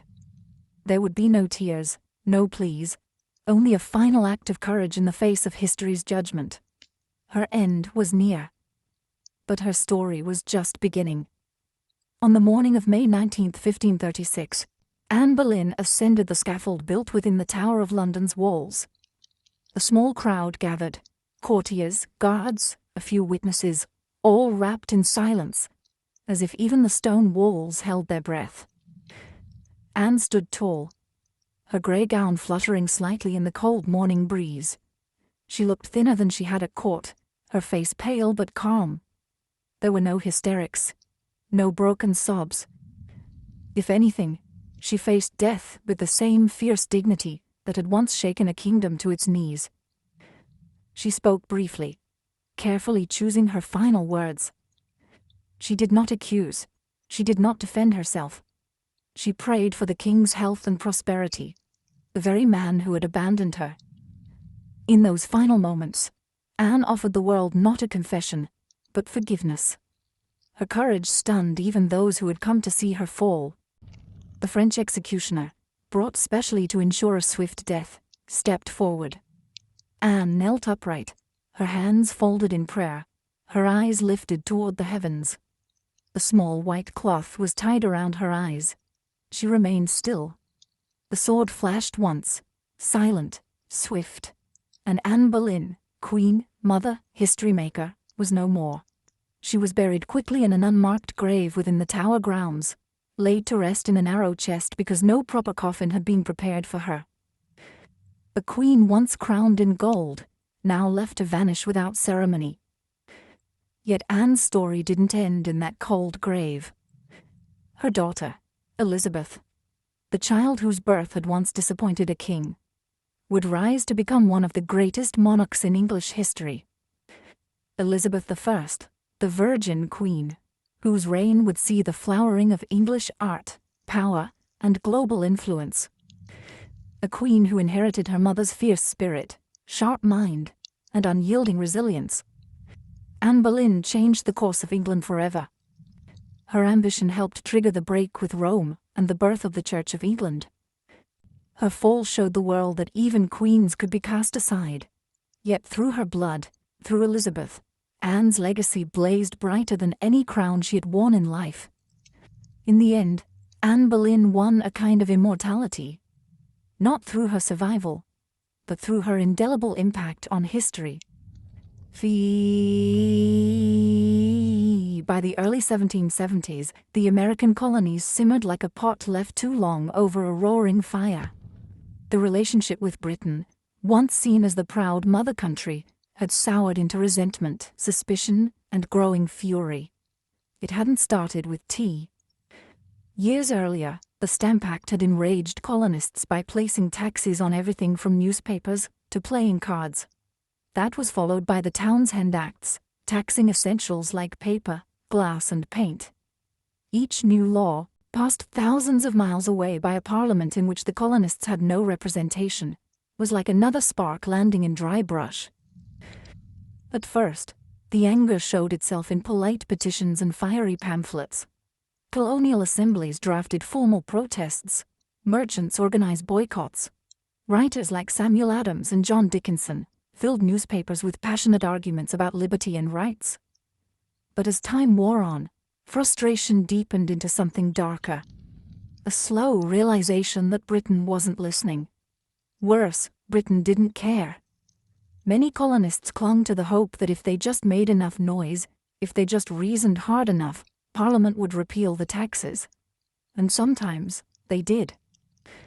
The Stamp Act was famously repealed after loud colonial protest. But every small victory was followed by new legislation, new taxes, new insults. It wasn't about the money. It never really was. The taxes themselves were modest by British standards. What infuriated the colonists was the principle. They were being taxed without consent, treated as subjects rather than citizens, ruled like distant possessions rather than partners. Boston, more than any other city, became the beating heart of resistance. The Sons of Liberty, a secretive, fiery group of patriots, grew louder and bolder. In 1770, tensions exploded into violence when British soldiers fired on unarmed civilians in what became known as the Boston Massacre. Blood had already stained the cobblestones. Trust was a thing of the past.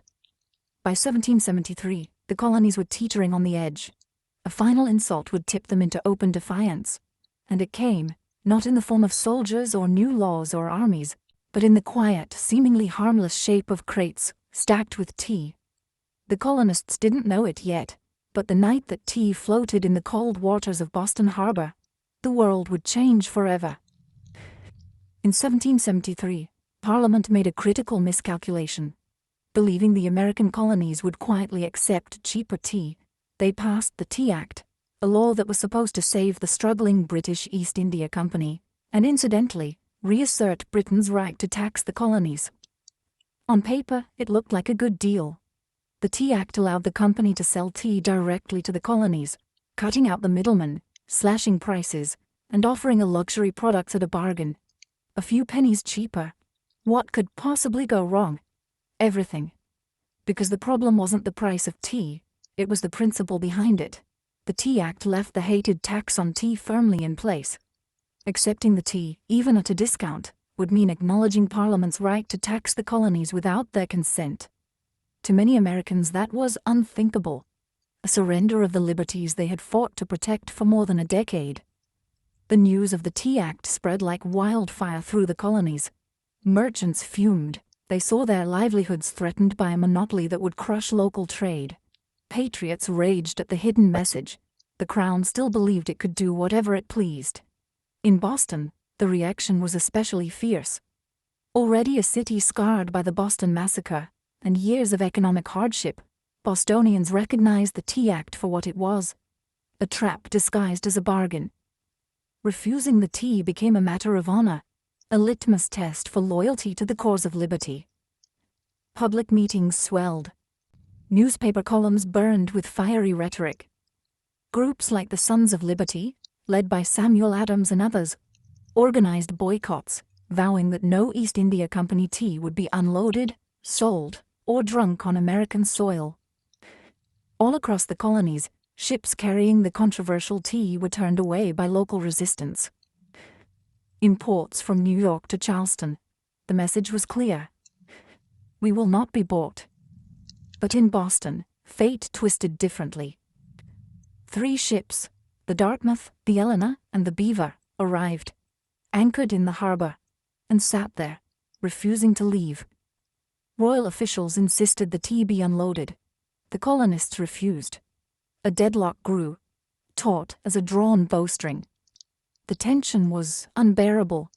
A single act would break it, and history would never be the same again. As the British tea ships sat stubbornly anchored in Boston Harbor, the city itself transformed into a powder keg. Every day that passed without resolution tightened the tension. Boston wasn't just resisting, it was preparing for a fight. In taverns, churches, and public squares, angry colonists debated what to do. The Sons of Liberty, led by fiery voices like Samuel Adams, John Hancock, and Paul Revere, moved swiftly to organize resistance. They posted public notices calling on citizens to boycott British tea, and held raucous meetings that swelled with farmers, artisans, and merchants alike.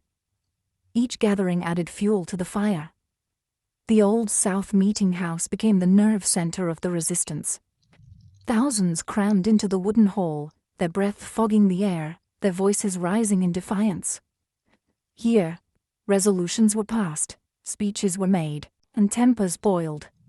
Each vote against the unloading of tea was another hammer blow against British authority. But while the people of Boston stood united, the clock was ticking. British law demanded that imported goods, like tea, be unloaded and the tax paid within 20 days.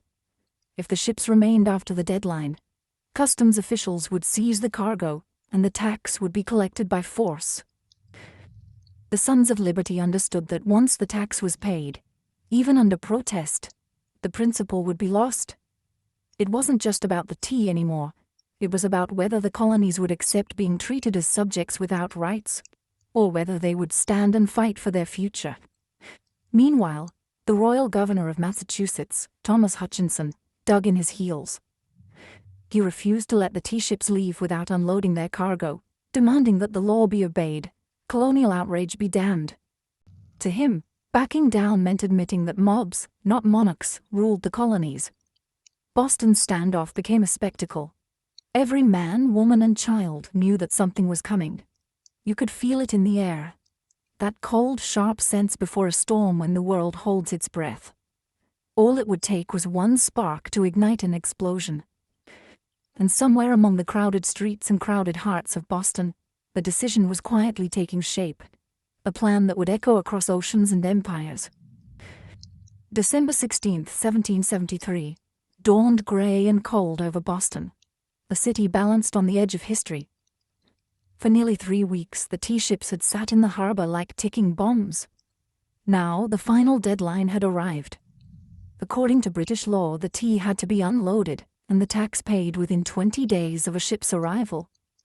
If it wasn't, customs officials could seize the cargo, and British troops could be called in to enforce the law. Everyone knew it. Everyone knew what was at stake. If the tea came ashore, the principle was lost. If the colonists allowed it, even once, their cause, their claim to rights and liberty, would unravel. That morning, thousands of Bostonians and nearby colonists packed into the Old South Meeting House, the largest building in town. Some had walked miles through the icy countryside to be there. The meeting was so packed that men spilled out into the streets, straining to hear the fiery speeches echoing through the halls. Samuel Adams, the iron voice of rebellion, presided over the gathering. Speaker after speaker rose to denounce the Tea Act, to cry out against tyranny, to urge immediate action. But even among the defiants, uncertainty hung heavy. What could be done without sparking outright war? How could they stop the tea without opening the floodgates to brutal retaliation? As the afternoon wore on, riders galloped in with grim news. Governor Thomas Hutchinson remained unmoved. The ships would not be allowed to leave without unloading. The tea would be seized, the tax collected, the king's law enforced. The crowd buzzed with fury. The walls of the meeting house seemed to shudder with the force of it. Yet Samuel Adams stood calmly and spoke the words that signaled the end of debate. This meeting can do nothing more to save the country. A simple sentence. But everyone knew what it meant. There would be no more petitions, no more compromises. Action would be taken. Outside, a war whoop cut through the gathering gloom. The signal. Men disguised themselves quickly, smearing soot on their faces, donning blankets and feathers in crude imitation of Mohawk warriors. It wasn't about fooling anyone. It was about creating a symbol, a message no one could mistake. The deadline had passed. Boston would answer not with words, but with defiance. As twilight deepened over Boston on December 16, 1773, the quiet streets began to stir. Figures moved through the shadows. Ordinary men cloaked in rough blankets, their faces blackened with soot, some adorned with feathers. They weren't trying to fool anyone into believing they were real Mohawks. Their disguise was symbolic, an act of shedding their old identities, of taking a stand as something new, something fierce. By the dozens, they made their way to Griffin's Wharf, where the 3 tea ships, the Dartmouth, the Eleanor, and the Beaver, lay anchored. The harbor water churned cold and dark beneath them, thick with the sharp bite of winter air. There was no shouting, no drunken chaos. This was not a riot. It was a mission, carried out with calm, ruthless precision. Armed with hatchets and clubs, the disguised colonists swarmed the ships, overwhelming the few crew members still aboard. No harm came to the sailors. They were pushed aside, watched in silence as the operation began. Men split open the wooden chests with practiced blows, the fragrant smell of fresh tea spilling into the cold night air. Others heaved the crates overboard, their heavy splashes echoing across the still waters of the harbor. Chest after chest, 342 in total, was broken and dumped, until the black water swirled with thousands of pounds of tea leaves. Spectators watched from the wharf, silent, awed. British guards stationed nearby made no move to intervene. Whether from confusion, sympathy, or fear of escalating violence remains unclear. Some accounts suggest that even among British loyalists there was an understanding. Something had shifted, and there would be no stopping it tonight. The discipline was extraordinary. No cargo was stolen. No one raided the ships for valuables.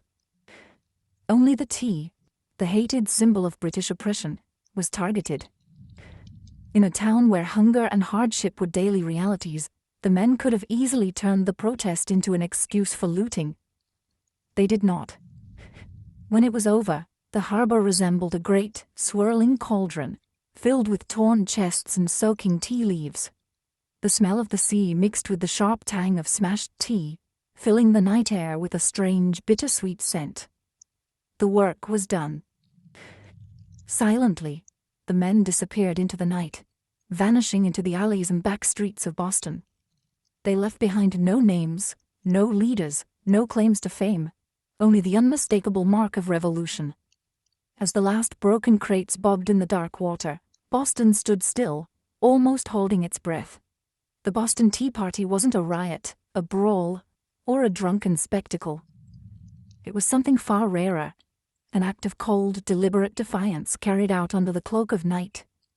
The harbor was transformed into a giant, swirling teapot. Thousands of pounds of East India Company tea floated in great mats on the water, staining it black. Some colonists, curious and rebellious, scooped handfuls of soaked leaves from the harbor, only to be chastised by the Sons of Liberty patrolling the docks. Nothing was to be salvaged. No one would profit from this night's work. This was principle, pure and simple. The town woke the next morning to the smell of salty tea hanging heavy in the air. News spread like wildfire. Word of mouth, letters, broadsheets. By midday, everyone from apprentices to merchants knew what had happened. And opinions split fast. Among patriots, there was pride. A fierce, swelling pride that ordinary men had stood up to the mightiest empire in the world and struck a blow for liberty. Among loyalists and moderates, there was horror. To them, the destruction of property was reckless, dangerous. Had the colonies crossed a line they couldn't walk back from? Governor Thomas Hutchinson raged in his mansion, furious not only at the destruction but at the message it sent. If the king's authority could be defied so brazenly in Boston, where else might rebellion spark? British officials were stunned. They had expected protests, boycotts, maybe another riot like those that had broken out over the Stamp Act. They hadn't expected organized, disciplined revolutionaries to calmly destroy tens of thousands of pounds of royal property without so much as breaking a window. The ship's captains, the Dartmouth, the Eleanor, the Beaver, could only watch helplessly as their cargo disappeared beneath the waves. In the official ledgers, the night's loss would be tallied at over 10,000 British pounds, a fortune. But the real loss wasn't measured in pounds sterling or ruined tea. It was measured in trust, in loyalty, in the fragile illusion that Britain still ruled her colonies with consent. The night the tea sank, something deeper rose to the surface, a shared undeniable truth. The age of peaceful protest was ending. A reckoning was coming, and Boston was ready. When word of the Boston Tea Party crossed the Atlantic and reached London, the reaction was swift and furious. To British officials, it was not simply a protest, it was rebellion. An open, mocking challenge to royal authority that could not be ignored. King George III, upon hearing the news, was said to have grown cold with anger. Parliament, already frustrated by years of colonial disobedience, exploded in outrage. They demanded punishment, not just for the city of Boston, but as a warning to all the American colonies. The result was a series of laws so harsh they were quickly nicknamed the Intolerable Acts in America. The first blow came swiftly, the Boston Port Act. In one brutal stroke, Parliament ordered the closure of Boston's bustling harbor, the economic lifeline of the city, until the destroyed tea was paid for and order restored. Ships could no longer enter or leave. Trade vanished. Goods and supplies dried up. Boston, once vibrant and noisy, grew quiet, its docks eerily still. But the punishment didn't stop there. The Massachusetts Government Act stripped the colony of its self-governing rights, placing it firmly under the king's appointed officials. The Administration of Justice Act allowed royal officials accused of crimes to be tried back in Britain. A clear message that British authorities were untouchable. And to make sure the colony's new force was an option, British soldiers were quartered throughout Boston, living among the very citizens they were meant to subdue. The message was clear: rebellion would be crushed. Liberty was a luxury the Crown would no longer tolerate. But Parliament's heavy hand had an unintended effect. Instead of frightening the other colonies into submission, it outraged them. News of Boston's suffering, of its port closed, its people starving under martial law, stirred deep sympathy and righteous anger throughout America. Wagon loads of food and supplies poured into Boston from neighboring colonies. Letters of support, pledges of unity, and secret meetings began to weave the once fragmented colonies closer together. What had once been a Massachusetts problem was rapidly becoming an American one. In punishing Boston, Britain had hoped to make an example of them. Instead, they made Boston a symbol, a rallying cry for resistance. The flames of revolution, once flickering in isolated pockets, now began to blaze from colony to colony, and there would be no easy extinguishing them. The punishment of Boston sent shockwaves far beyond the rocky shores of Massachusetts. Across the 13 colonies, outrage turned into something far more dangerous for Britain: unity. For years, the colonies had acted like distant cousins, bickering and competing, separated by geography, religion, and trade rivalries. But when Parliament slammed Boston's harbor shut and stripped Massachusetts of its self-governance, Americans across the continent realized, if it could happen to Boston, it could happen to anyone. From Virginia to Pennsylvania, South Carolina to New Hampshire, the response was swift. Colonists sent wagons full of food, supplies, and letters of solidarity to the suffering people of Boston. Town meetings buzzed with anger. Newspaper printers worked day and night to spread the news. The fight was no longer Boston's alone. It was everyone's. And so, in September 1774, something unprecedented happened. The First Continental Congress convened in Philadelphia. For the first time, representatives from 12 of the 13 colonies gathered under one roof to discuss a unified response. Men like George Washington, Patrick Henry, John Adams, and Samuel Adams, once merely regional figures, now stood together as architects of a movement that was growing larger by the day. Their goal, at least officially, was not yet full independence. Most still hoped for reconciliation, for a return to the old relationship of mutual respect under the British Crown. But beneath the polite debates and carefully worded petitions, a deeper understanding was taking root. The colonies could no longer afford to stand separately. At the Congress, they agreed to a sweeping boycott of British goods. They pledged mutual support in the face of further British aggression, and they made it clear, any attack on one colony would be considered an attack on all. In taverns and meeting houses across the continent, ordinary people began using words that had once been whispered only in private: unity, resistance, liberty. In bringing the hammer down on Boston, Britain had imagined it would crush rebellion. Instead, it had welded the colonies together into something far more dangerous: a people who, despite their differences, were beginning to think of themselves not as scattered provinces, but as Americans. The winds of revolution were no longer just stirring. They were gathering into a storm, and it was too late for Britain to stop it. The night the tea sank into Boston Harbor, it wasn't just crates that were destroyed. It was the illusion that the American colonies could remain loyal subjects forever. The Boston Tea Party lit a spark that no king, no army, no distant parliament could ever snuff out. In the months that followed, that spark caught fire across the colonies. What had once been protests, boycotts, and polite petitions hardened into open resistance. Town militias began drilling openly. Storehouses filled with powder and shot. Men who had once toasted King George III in taverns now whispered about revolution under the same roofs. Boston became a symbol of sacrifice. Battered, but unbowed. The more Britain tried to tighten its grip, the more the colonies slipped through its fingers. Every ship that sailed past the closed, silent harbor of Boston was a silent reminder that tyranny had met its match in American defiance. When Parliament passed the intolerable acts, They intended to make an example out of Boston, to scare the other colonies into submission. Instead, they had created a martyr city, a rallying cry. From Georgia to New Hampshire, colonists realized that their fates were tied together. Resistance was no longer about tea. It was about survival, identity, freedom. By the spring of 1775, the tension reached a boiling point outside Boston, in the villages of Lexington and Concord. British troops, sent to confiscate colonial weapons, instead found armed farmers, ordinary men ready to defend their rights with musket fire.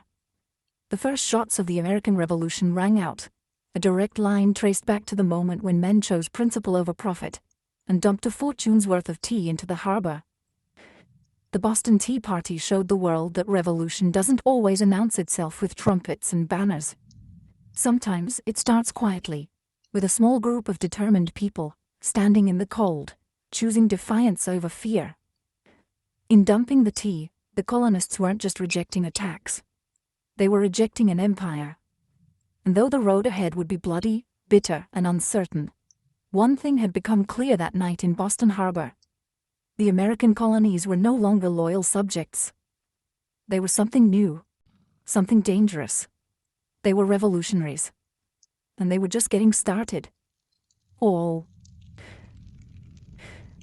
Before the towering pyramids of Giza, before Mesopotamian cities buzzed with life, before Stonehenge stood against the sky, there was Corral.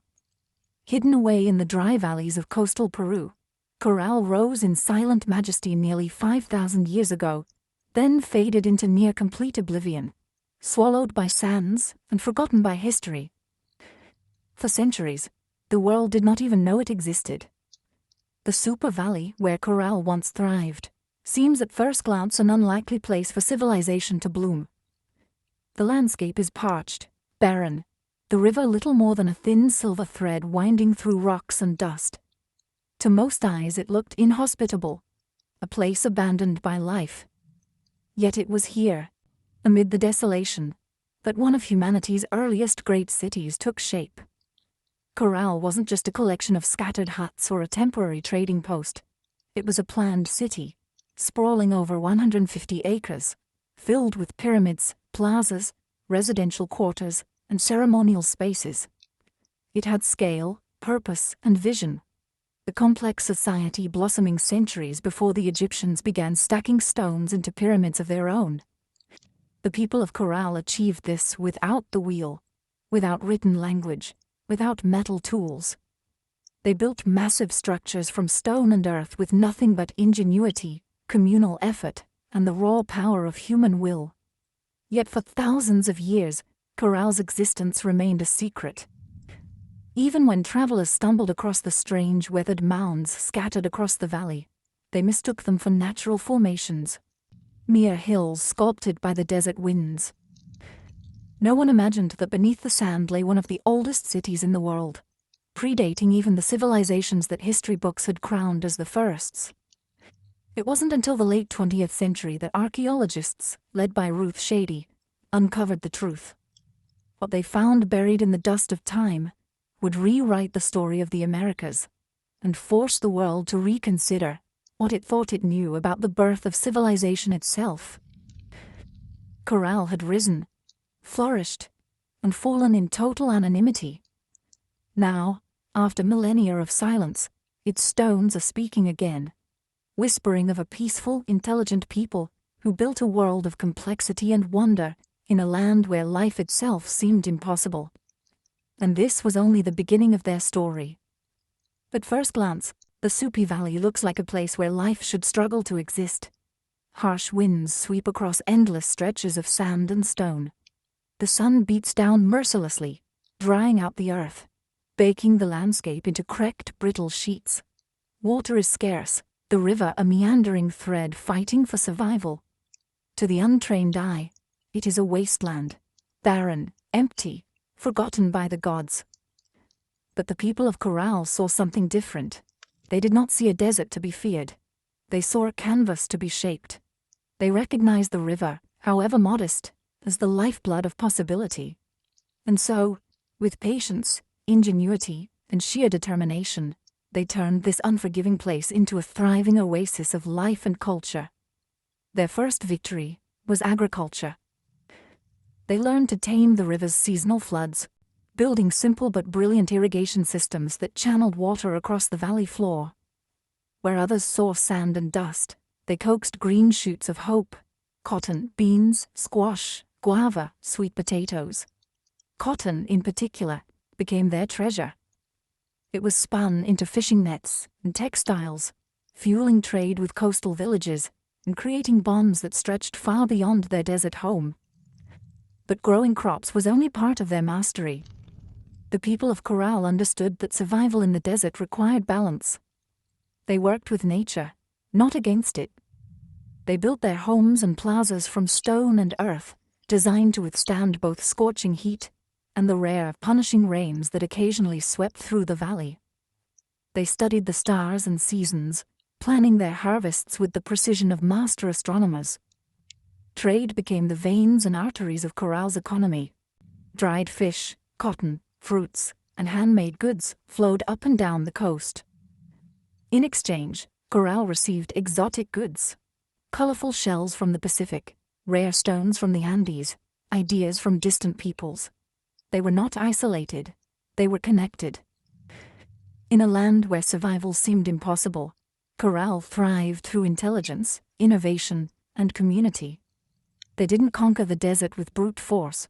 They partnered with it, learning its rhythms, respecting its power, building a society that was not just functional. It was extraordinary. Against the odds, Corral blossomed into a beacon of civilization. And it was only beginning to rise. Rising out of the desert like ancient guardians, the pyramids of Corral defy everything we thought we knew about early civilization in the Americas. These were not small, crude structures built by primitive hands. They were massive, deliberate works of architecture, created by a people with vision, organization, and ambition. The centerpiece of the city was the Pyramid Mare, the largest of Corral's monumental structures. It stretched more than 450 feet in length and towered nearly 60 feet above the desert floor, a feat of engineering on par with the early wonders of the ancient world. Built from stone, mud, and woven reed bags filled with rocks, the pyramid was designed not just to endure the harsh climate, but to withstand the punishing earthquakes that occasionally rattled the region. And endure it did, standing silent against wind and time for nearly 5 millennia. But the pyramids of Corral were not tombs. Unlike the massive burial complexes of Egypt, Corral's pyramids served a different purpose. They were centers of ceremony, power, and public life. Temples and gathering spaces crowned their summits, accessible by broad, elegant staircases. Fires once burned atop these platforms, and rituals were held beneath the endless Peruvian sky. At the foot of the pyramids, vast plazas opened up, sunken and circular, inviting thousands to gather for religious ceremonies, political meetings, and communal celebrations. The very design of Corral's cityscape suggested a society that prized community and order, a people deeply connected to one another and to the cosmos. Around the pyramids, smaller residential complexes fanned out, likely home to priests, administrators, artisans, and farmers. The pyramids themselves seem to have been strategically placed, aligned with celestial events, sunrises, solstices, the cycles of the stars. To the people of Corral, architecture wasn't just practical, it was spiritual, mathematical, cosmic. Walking among the weathered stones today, it's almost impossible not to feel a strange sense of awe. These structures were raised without metal tools, without the wheel, without beasts of burden. Yet they rose with symmetry, scale, and staggering precision. The great pyramids of Corral were not built for vanity, nor for war. They were built to connect earth and sky, community and cosmos, humanity and eternity. And they still whisper across the sands, telling a story that refuses to be forgotten. Among the ruins of Corral, there is something profoundly different, something that sets it apart from so many ancient civilizations. No weapons have been found buried beneath its sands. No defensive walls circle its plazas. No mass graves hint at bloody conquest or internal strife. Unlike the kingdoms that rose and fell through war, Corral was a society built on peace. It's a revelation that defies expectations. Here was a civilization that flourished not through violence, but through cooperation, trade, and shared belief. The people of Corral seem to have invested their energy not in armies or fortresses, but in architecture, astronomy, music, and communal life. Their plazas and pyramids weren't monuments to victory over enemies. They were centers of celebration, worship, and governance. This was a civilization that chose to gather rather than conquer, to negotiate rather than destroy. Trade was the lifeblood of Carroll's success. Cotton, grown along the fertile riverbanks, was spun into fishing nets that were traded with coastal communities. In return, Carroll received dried fish, an essential source of protein, and exotic goods from faraway places, colorful shells from the Pacific, precious stones from the highlands, and even rare tropical fruits from distant valleys. This wide network of trade stitched the region together, binding far-flung communities into a peaceful web of mutual benefit. And in the center of it all, Corral thrived as a cultural and economic hub. Religious and ceremonial life played a vital role in maintaining social harmony. The city's grand public spaces and sunken plazas likely served as stages for rituals that united the people under shared spiritual beliefs. Music filled these gatherings, flutes carved from condor bones, drums made from deer hides, creating soundscapes that echoed across the desert, tying individual lives to something greater. Leadership, too, appeared to rely less on military strength and more on spiritual authority and civic organization. The city's leaders must have coordinated massive construction projects, seasonal agricultural cycles, and complex trade agreements, all without leaving behind the brutal scars of war. In an ancient world so often defined by conflict, Corral stands as a shining exception, a reminder that civilization does not have to rise on the broken backs of the conquered. It can instead be built by the quiet power of collaboration, creativity, and trust. At Corral, the stones still seem to hum with echoes of a world long gone. It was not just a city of buildings and trade. It was a city alive with sound, ceremony, and spiritual rhythm. Music and ritual were woven into the very heartbeat of Corral's civilization. Archaeologists, digging carefully through the dry sands, uncovered a treasure trove of ancient instruments. Flutes crafted from the bones of condors and pelicans, whistles fashioned from deer antlers, small drums stretched with animal hides. These artifacts were not simple toys.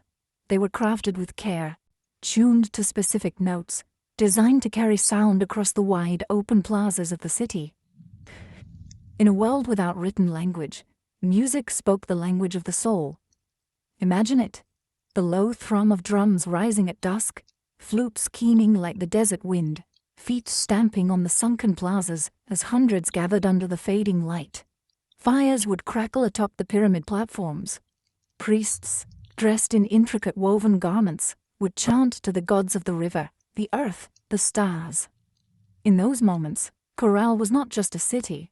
It was a symphony. The layout of Corral itself suggests that ritual life was at its core. The grand plazas were not mere open spaces. They were stages for communal ceremonies, carefully designed to draw people together. The sunken circular courts acted like ancient amphitheaters, focusing sound and sight onto the rituals performed at their centers. And above them all, the pyramids loomed, not as tombs, but as sacred mountains built by human hands, linking the earth to the heavens. Rituals likely marked the turning of the seasons, the cycles of planting and harvest, the movements of the stars. Music was not just entertainment. It was a bridge between people, between nature and the divine, between the known and the mysteries beyond. No violent murals, no terrifying gods of war, no bloodthirsty sacrifices. In Corral, the spiritual world seems to have been one of harmony, celebration, and reverence. Even today, when the desert wind whistles through the ruins, you can almost hear it. The faint strains of ancient music, the forgotten songs of a people who found beauty, meaning, and connection in the heart of the harsh, endless sands. Carol wasn't just a place of music, trade, and ritual. It was a marvel of engineering, a testament to human ingenuity in one of the harshest landscapes on Earth. Without metal tools, without the wheel, without draft animals, the people of Corral shaped a city of stone and earth that has endured nearly 5,000 years. Their achievements were astonishing. Massive pyramids rose from the desert floor, constructed not with small, fragile bricks, but with enormous stones carried across the dry valley. Workers transported rocks using reed bags, ingenious baskets strong enough to bear heavy loads, woven from the very plants that grew along the riverbanks. Layer upon layer, they built with care, stacking stone and filling the interiors with rubble to create structures that could withstand not only time, but nature's fury. And they understood nature well. Corral lies in a region prone to violent earthquakes, yet their pyramids and plazas survived largely intact. How? By mastering earthquake-resistant architecture. Builders used flexible construction techniques, layered fills, wide foundations, and rounded corners that allowed their monuments to absorb and dissipate seismic energy. It was engineering born not from textbooks, but from an intimate knowledge of the earth itself. Water management was another silent triumph. Despite living in a desert, the people of Corral developed sophisticated irrigation systems. Channels and canals carefully guided river water to their agricultural fields, allowing crops to flourish even during dry seasons. No water was wasted. Every drop mattered. The layout of Corral itself reflected brilliant urban planning. Major structures aligned with key astronomical points, suggesting a deep understanding of the solar cycles. The sunken plazas, with their precise geometry, were more than gathering places. They were instruments for tracking the heavens, allowing priests and astronomers to predict seasons crucial for survival. Even the city's organization spoke of a complex society. Residential zones, administrative areas, ceremonial centers, all were arranged in harmony, balancing communal life with sacred spaces. They built not just for the moment, but for generations. Today, as modern engineers marvel at Corral's resilience, they are reminded that greatness is not measured by technology alone. Sometimes the deepest wisdom lies in understanding the forces of nature, in working with the land, not against it. Corral's stones have endured storms, quakes, and the erosion of time itself. They stand as a silent testament to a civilization that engineered their dreams into the desert sands. For centuries, the city of Corral flourished, a beacon of peace, music, trade, and architectural mastery in the desert sands. And then, quietly, almost without a trace, it was abandoned. No fires marked its fall. No signs of conquest scar its walls. No mass graves or shattered monuments tell a story of sudden disaster. Instead, Corral simply faded, its plazas emptied, its pyramids left to the drifting sands, its flutes and drums silenced by time. Why did they leave? That question still lingers like a ghost across the Super Valley. Some scholars believe that environmental change struck the final blow. Evidence suggests that a long period of drought may have crippled Corral's agriculture. Without the river's life-giving waters, the fields would have withered. Trade networks, dependent on surplus cotton and food, would have faltered. The careful balance Corral had maintained with its harsh environment may have finally tipped beyond repair. Other theories point to shifting trade routes. As neighboring cultures grew and new centers of power emerged along the coast and inland, Corral's influence might have diminished. Perhaps the goods they once supplied, cotton, fish, produce, were no longer enough to sustain their role as a dominant city. Slowly, the lifeblood of commerce drained away. Still others whisper of internal decline. Without written records, we can only imagine political struggles, religious upheaval, or simple exhaustion after centuries of growth.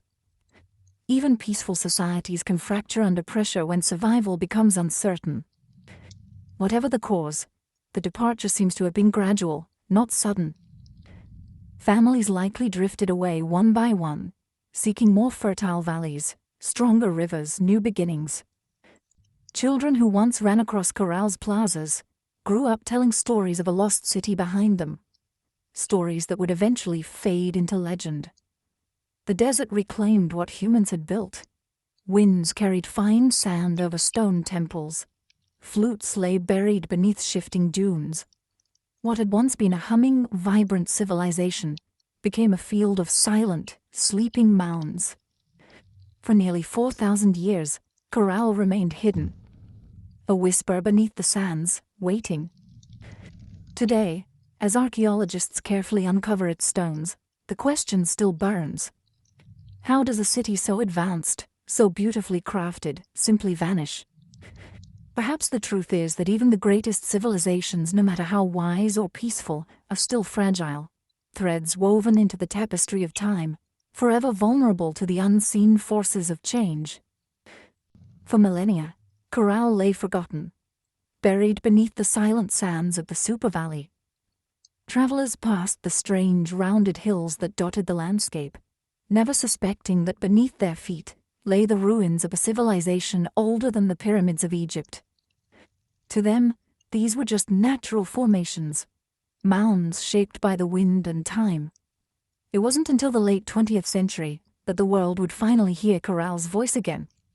In the 1990s, Peruvian archaeologist Ruth Shady led a team into the Super Valley, driven by curiosity and a growing sense that these hills might hold secrets no one had yet uncovered. What they found would rewrite the story of human civilization in the Americas. Layer by painstaking layer, the sand was brushed away. Beneath it emerged walls of carefully cut stone, grand staircases, sunken plazas, pyramids, a city far older than anyone could have imagined. Radiocarbon dating confirmed the unbelievable. Corral was over 4,600 years old, thriving at the same time as the earliest civilizations in Mesopotamia and Egypt. It was a discovery that shook the foundations of archaeology. Before Corral, scholars believed that civilization in the Americas developed much later, shadowed by the great empires of the Old World. Corral changed everything. It proved that the Americas had birthed monumental architecture, complex urban life, and social organization independently, long before the rise of the Incas or the Maya. Ruth Shady and her team found not just stone and rubble, but the remnants of life, musical instruments, fishing nets, textiles, quipu, ancient knot records, and even offerings made to the gods. Each artifact told a story of a people who had built a society with vision, intelligence, and profound creativity. Corral's rediscovery was more than an academic triumph. It was a resurrection. A civilization that had slept beneath the desert for thousands of years now stood revealed under the open sky once more. Its plazas kissed by the same winds that had once carried the sounds of flutes and the laughter of children. Today, Corral is recognized as a UNESCO World Heritage Site, a fragile, priceless link to humanity's earliest dreams of building, belonging, and believing. The sands had hidden Corral well, but in the end, the stones endured, waiting for someone to listen, to see, to remember. Corral stands today as a silent giant, a reminder that civilization's roots stretch far deeper than we once believed. Among its pyramids and plazas, the ancient stones whisper a story that reshapes our understanding of humanity's journey. A story not of conquest and bloodshed, but of harmony, ingenuity, and hope. Long before the towering empires of Greece, Rome, or even Egypt, the people of Corral were building something extraordinary. They raised pyramids without the wheel. They mapped the stars without written records. They created a thriving society, rooted in trade, music, ritual, and engineering, all without leaving scars of war upon the land. In an era often defined by conflict, Corral offers another vision of what civilization can be, a society that valued connection over conquest, knowledge over domination. It reminds us that complexity does not require violence, that greatness is not measured by how many armies march across a battlefield, but by how a community comes together to build, to create, to dream. Carol's legacy reaches far beyond the dry sands of the Soup Valley. It challenges old assumptions that civilization had a single cradle, that urban life and monumental architecture belonged first to the Old World. Corral proves that humanity's spirit of innovation and aspiration arose independently in many corners of the earth, shaped by different hands, but driven by the same eternal desires: to endure, to celebrate, to reach toward the divine. Today, walking among Corral's weathered ruins, you can almost hear it. The pulse of drums, the low hum of flutes, the murmur of traders bargaining in the plazas, the laughter of children racing through stone alleys under a sky of endless stars. Their lives, their dreams, their stories are still with us, etched into the bones of the earth. Corral teaches us that even when civilizations fall, their spirit can endure, sleeping under sands, waiting to be remembered, waiting to inspire again. In the great timeline of human history, Corral shines not just as a relic of the past, but as a beacon for the future. A reminder that, even in the harshest deserts, even under the heaviest sands, the seeds of wonder, wisdom, and peace can take root and build a world that reaches for the stars.